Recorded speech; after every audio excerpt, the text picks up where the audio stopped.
1 in 5 women and 1 in 5 doctors don't actually know that women are more at risk for heart disease than any other cancer. So it's important that women really be educated. In addition to that, heart disease, as you know, is a leading cause of death in women and in men.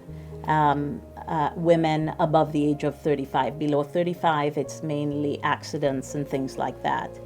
Also important to know that in the United States, with such high numbers of people having MIs, every 40 seconds someone has a heart attack, and every 37 seconds someone dies in the United States of a heart attack.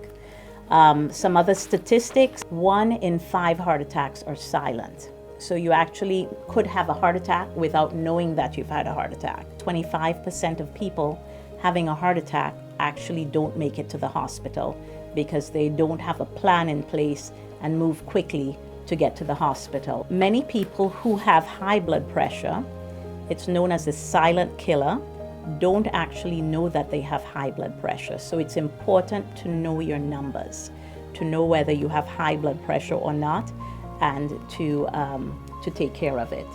Also in the United States, 40% of adults are obese, but more alarming, 20% of children are obese.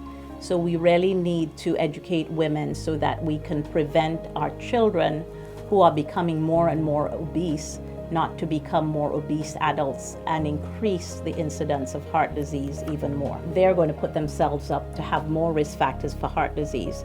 So we're going to see more of a burden of heart disease on our economy in the future when these children grow up, because they will have more and more risk factors that will expand the population of people with heart disease. 90% of women actually have, at least as I mentioned before, one risk factor for heart disease.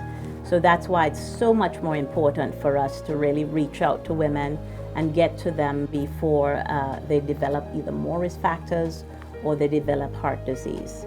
So basically, a women's heart program is essentially a heart attack prevention program where we try to educate women, screen women, and treat women before they get to the point where they're having a heart attack.